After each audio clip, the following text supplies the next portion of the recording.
Bonne formation les pirates, oui elle est sortie cette formation, c'est comment ne pas abandonner parce que quand on est en crise de couple évidemment on a parfois tendance à vouloir tout laisser tomber, abandonner notamment pendant la phase de plateau parce que la situation nous semble difficile et nous semble trop longue.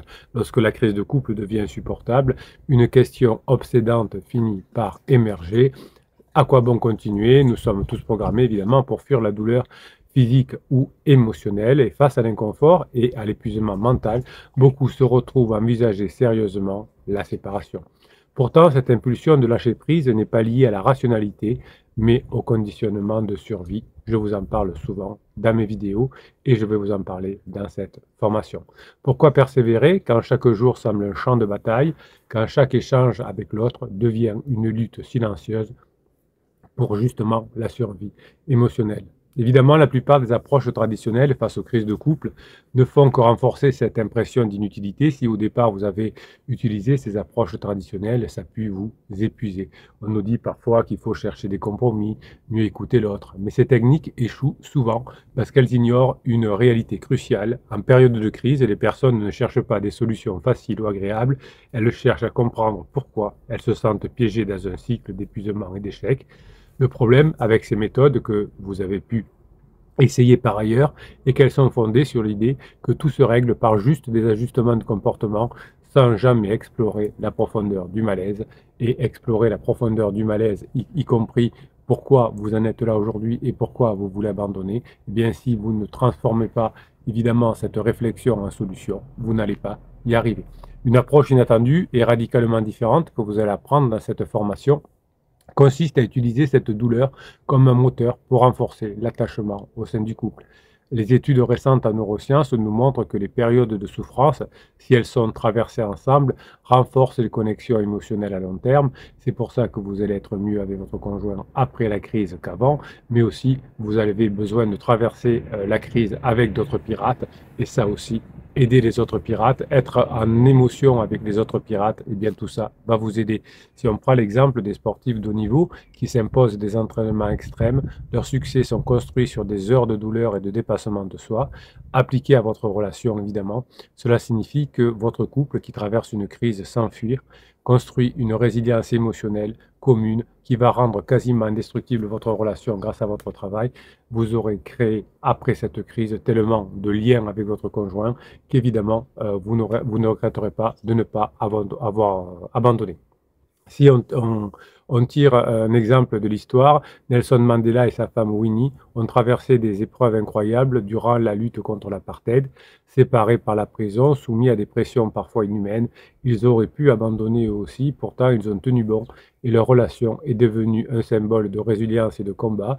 Même évidemment, si le mariage n'a pas survécu à long terme, ils n'étaient sûrement pas des pirates et n'ont pas pu gérer la crise suivante, eh bien la façon dont ils ont transformé pendant tant d'années leur douleur en attachement plus profond montre que parfois la crise renforce l'amour au lieu de la détruire.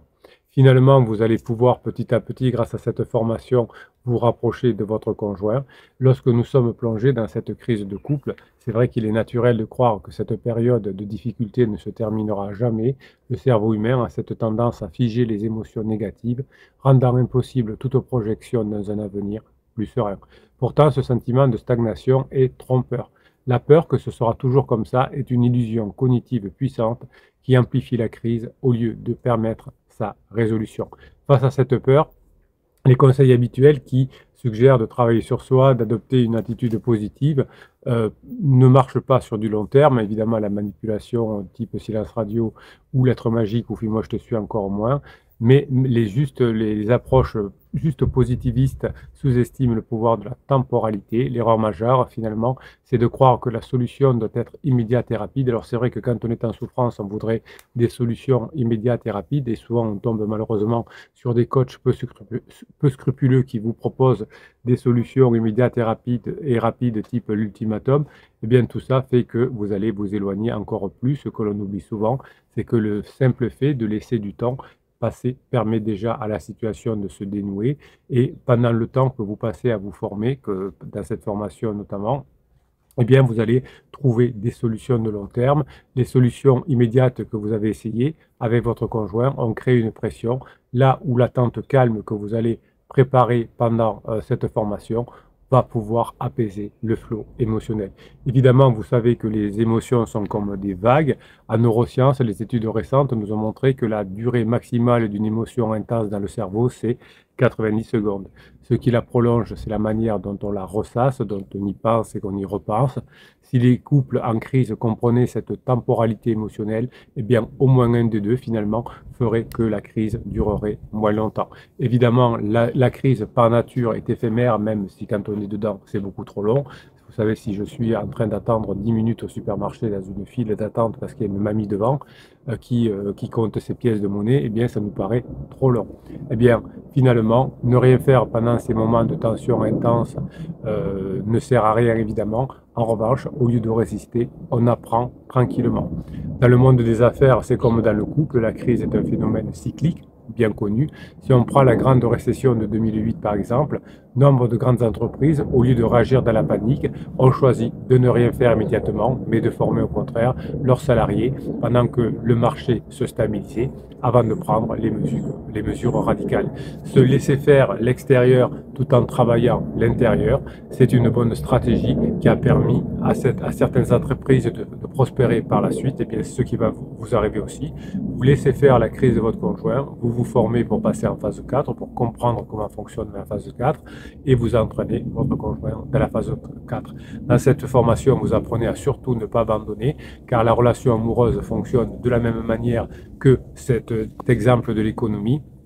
La meilleure décision est d'attendre que la tempête passe à l'extérieur et pendant ce temps, on s'occupe en apprenant. Imaginez que vous ayez une tempête, un ouragan qui passe sur votre maison. Eh bien, vous allez tout fermer, vous n'allez pas sortir dehors, vous n'allez pas faire les malins. Et pendant que la tempête se passera, eh bien, à l'intérieur, vous ferez des choses, vous discuterez avec vos amis, avec vos enfants, avec votre conjoint, ou vous en profiterez aussi pour vous former. C'est la même chose. Les couples en crise, particulièrement dans la première partie de la phase d'exploration, ce qu'on appelle la phase d'alarme, ressentent un profond épuisement mental.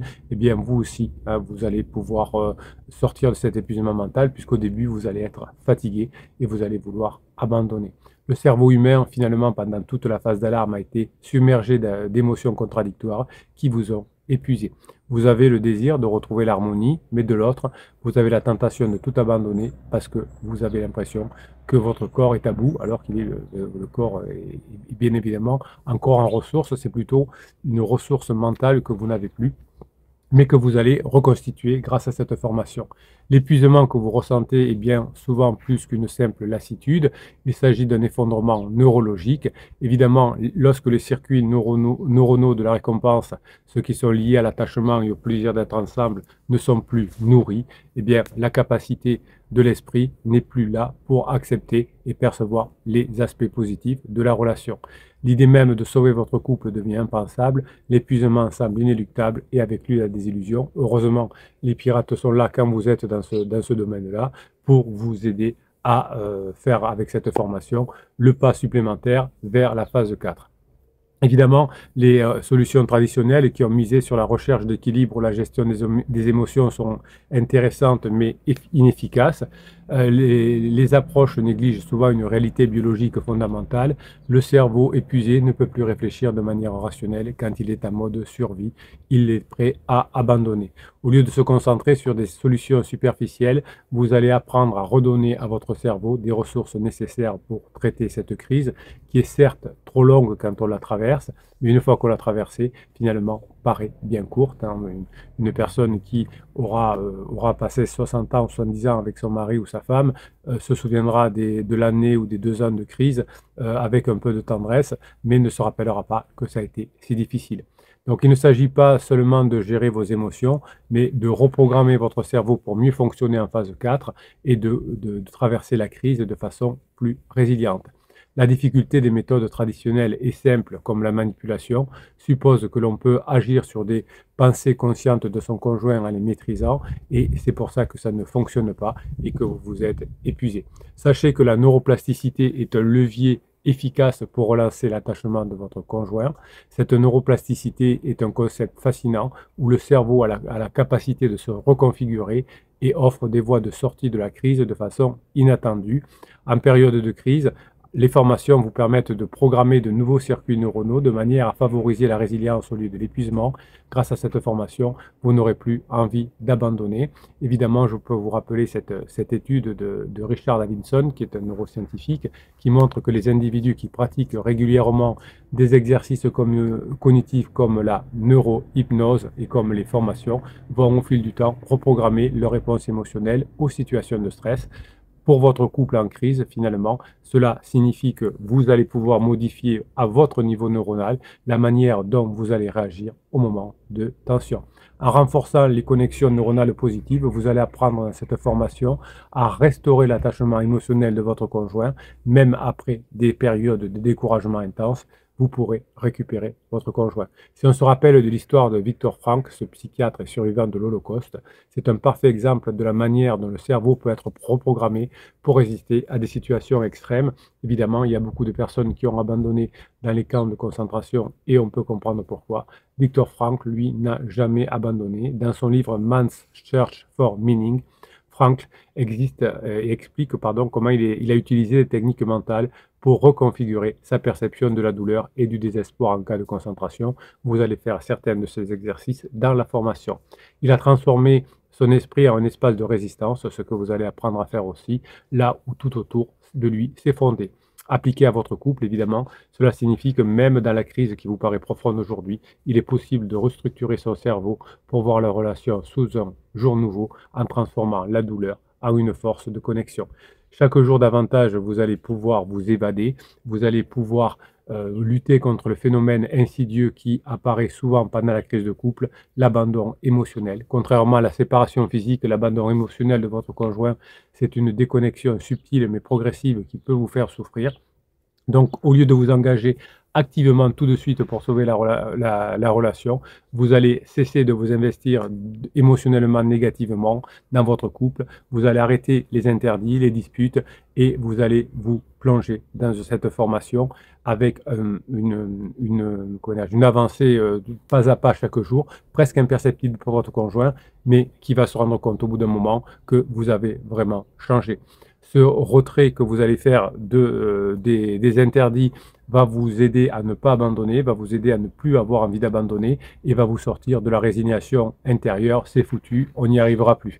Évidemment, vous avez compris que chaque jour davantage, chaque fois que vous allez mettre cette formation en application, vous allez recréer de l'intensité par la distance contrôlée. Vous allez vous mettre comme dans la phase 4 du couple, une distance contrôlée, c'est-à-dire que au lieu de chercher à combler immédiatement le vide émotionnel par des actions directes, vous allez recréer le désir et la connexion avec votre conjoint en finalement créant des espaces d'interaction émotionnelle positive et entrecoupés évidemment de moments où vous aurez des idées, vous, de votre côté, où vous allez pouvoir mettre en application ce que vous avez appris dans la formation et également faire des choses que vous aimez bien faire pour vous donner la grinta.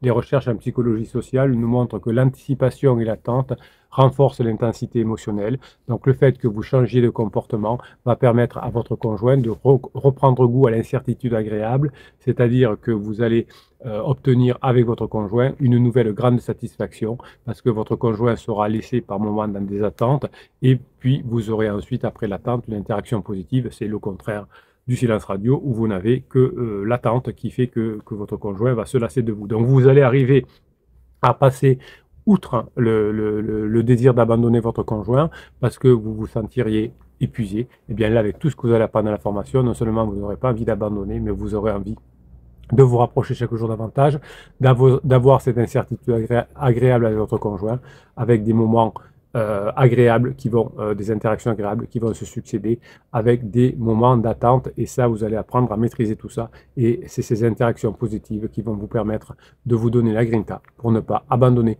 Je vous souhaite la formation que vous méritez. Si vous êtes sur YouTube, eh bien vous cliquez sur le descriptif de cette vidéo sur le affiché plus et vous aurez le catalogue des 200 formations et si vous êtes déjà sur la page d'explication de la vidéo, vous cliquez sur oui je le veux et on se retrouve ensemble de l'autre côté.